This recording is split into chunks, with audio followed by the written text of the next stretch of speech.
Bonjour à tous et bienvenue sur le podcast J'ai l'œil du tigre. Je suis Claire, la muséographe et scénographe de Fun in Museum. Mon métier, c'est d'aider les musées, les équipements touristiques et tous les professionnels du patrimoine à trouver des solutions pour booster, rendre waouh l'expérience de leurs visiteurs. Chaque semaine, je vous donne les stratégies, les astuces et surtout de la bonne humeur pour réinventer avec moi le monde des musées, les rendre plus fun et vraiment accessibles à tous. Alors mettez-vous à votre aise, installez-vous confortablement et c'est parti pour l'épisode du jour.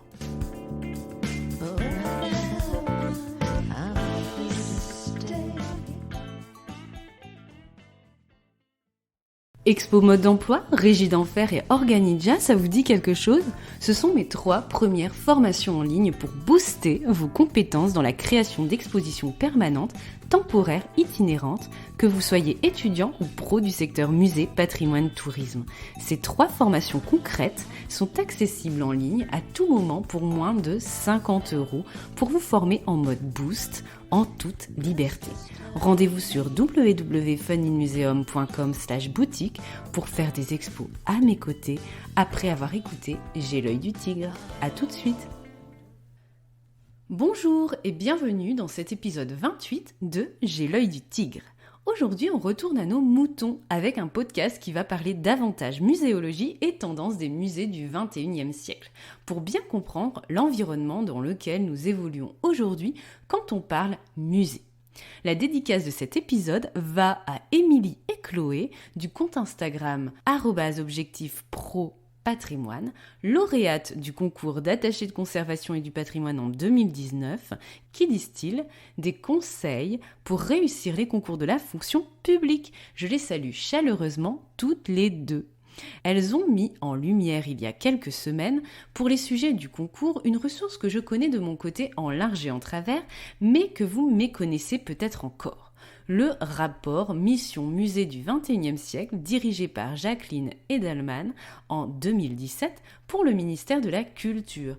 Je vous mets le lien pour le télécharger dans la description de l'épisode. Ce rapport Musée du XXIe siècle a nécessité 9 mois de travail, la consultation de plus de 700 professionnels et 3000 Français avec une question de fond.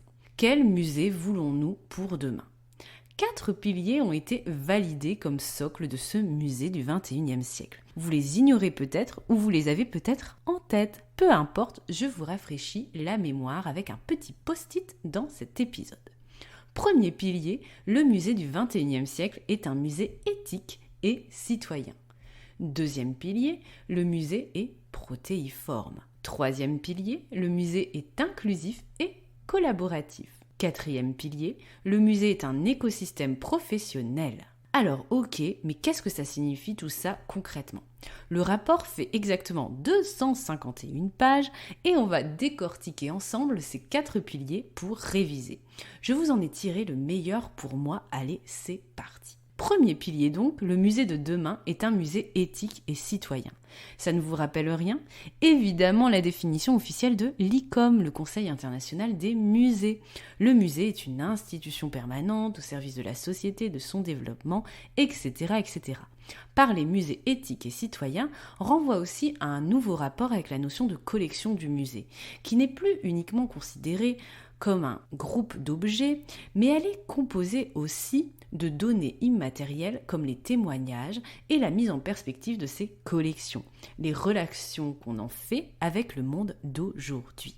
La collection, quelle que soit sa typologie, est ancrée dans la réalité d'un territoire et du vécu de chacun.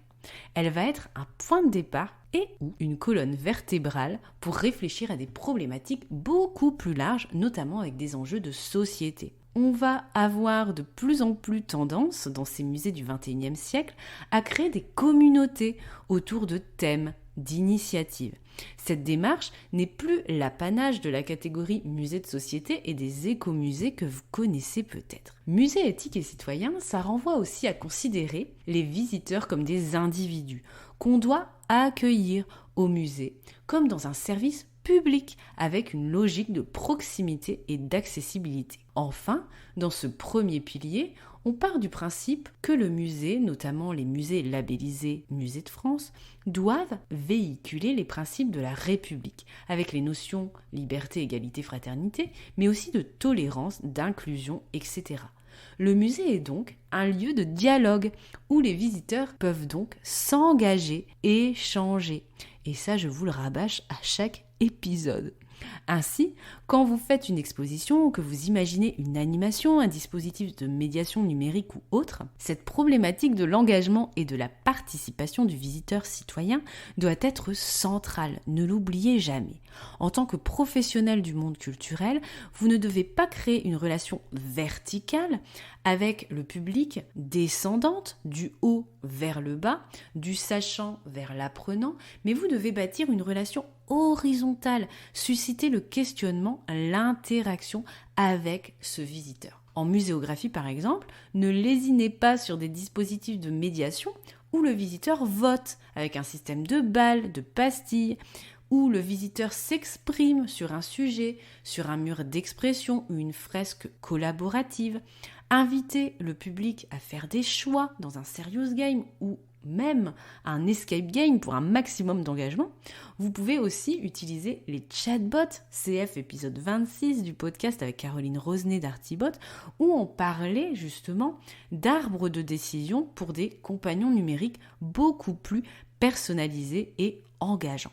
Bref, imaginez un musée plus éthique et citoyen avec ce premier pilier. Deuxième pilier du musée du XXIe siècle pour ce rapport, le musée est protéiforme. Alors qu'est-ce que ça veut dire ? Cela revient à dire que les expériences muséales sont multiples. Elles peuvent être in situ, au musée, dans un lieu physique. L'expérience muséale peut être hors les murs. On va aller à la rencontre des publics dits du champ social, c'est-à-dire, selon la définition de Delphine Saurier qui avait publié justement un article à ce sujet, c'était en 2015, les publics du champ social, ce sont des publics dits éloignés, isolés, souffrants, empêchés, reclus, écartés, défavorisés ou encore publics atypiques ou aux besoins particuliers. Comme exemple, on peut citer les partenariats entre la direction de l'administration pénitentiaire et les musées, avec des expos ou des médiations co-construites avec des détenus. On peut penser aussi, dans ce deuxième pilier, au partenariat avec l'assistance publique, Hôpitaux de Paris ou Hôpitaux de Marseille qui a permis de concevoir des actions à destination des patients hospitalisés, des expositions de reproduction d'œuvres d'art, des ateliers visites, etc. Enfin, on peut penser aussi au prix Musée pour tous créé en 2007, qui est maintenant le prix Patrimoine au pluriel pour tous, Patrimoine avec un S pour tous, depuis 2010, pour récompenser les initiatives à destination des publics en situation de handicap. Cette expérience muséale protéiforme est donc in situ, hors les murs, mais aussi virtuelle. On l'a vu avec la pandémie notamment, avec ce musée numérique sur les réseaux sociaux, qui est un nouveau champ d'expérimentation qui a connu un grand boom avec le Covid. Le rapport n'est pas à jour à ce sujet avec cette évolution des musées en ligne, mais en tous les cas, on avait vu juste dans notre boule de cristal.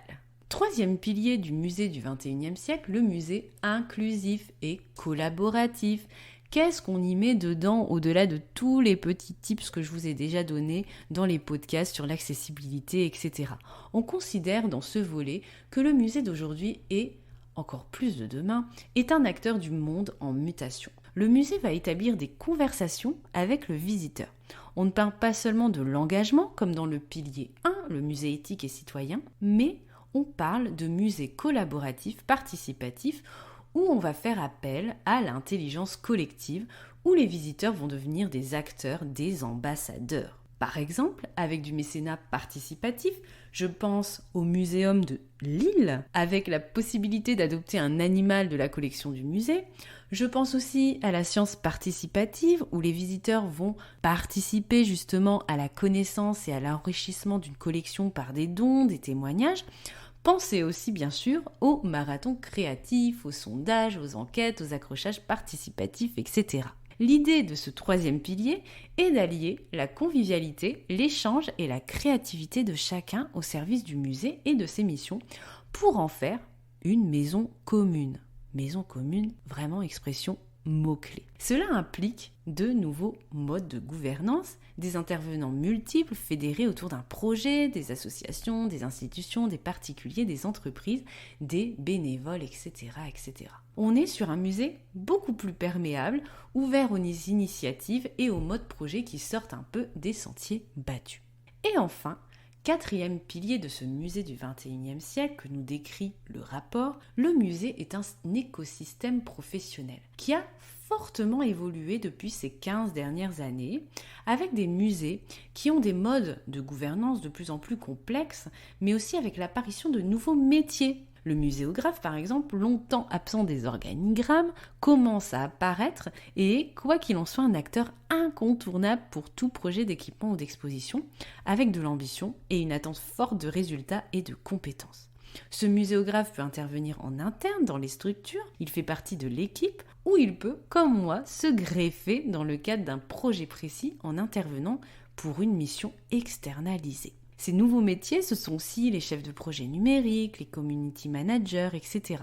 Et ça pose clairement la question de la formation des acteurs de la culture, avec une nécessité d'être de plus en plus polyvalent, avec des compétences annexes de logiciels, de logistique, de performance, de management, tout ce dont je vous parle par exemple dans ma formation Organidia, dans les audio trainings Crésus pour le budget et Chronos pour la productivité. Un gros mot, productivité, pour le secteur musée, vous croyez ? Quand on parle de compétences à avoir pour y travailler en interne ou en externe, non, faites-moi confiance là-dessus, c'est super important et le rapport le dit entre les lignes.